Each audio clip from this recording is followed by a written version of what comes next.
Andei até encontrar. E hoje eu encontrei o meu entrevistado perfeito, que é ele, que eu corro há muitos anos para entrevistá-lo, o meu grande amigo César.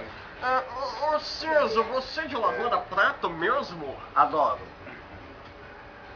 Ele tá me irritando. César, o Centro-Oeste Mineiro, ele é esse clima super árido durante todo o ano, ou tem algum tempo assim que muda tudo isso?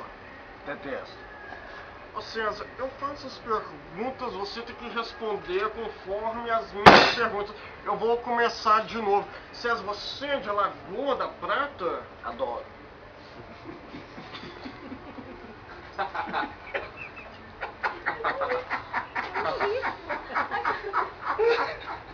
Por quê?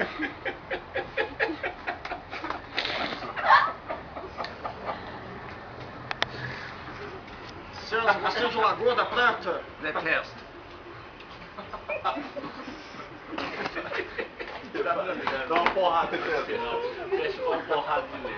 Olha, eu não consigo entender essas pessoas que falam dessa forma, então eu vou tentar mudar o nosso script pra gente conseguir fazer uma coisa um pouco melhor. César, raspar o cabelo não pode? Adoro. Raspar não pode ou pode? Adoro. Olha, Detesto. detesto, Adoro. detesto, Adoro. detesto, Adoro. adoro, Detesto. adoro, Detesto. detesto, Detesto. adoro, Adoro. detesto, Adoro. adoro, Detesto. adoro, adoro, Detesto. adoro. Adoro. César, a última pergunta pra gente acabar o programa.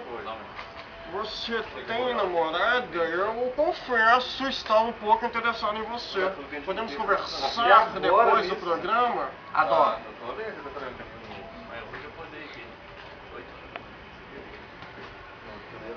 Detesto.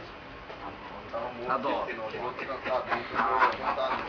Não, mas eu tô pegando comigo. Detesto.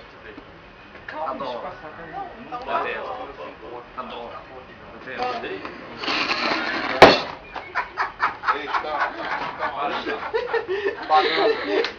Ah, bala, velho.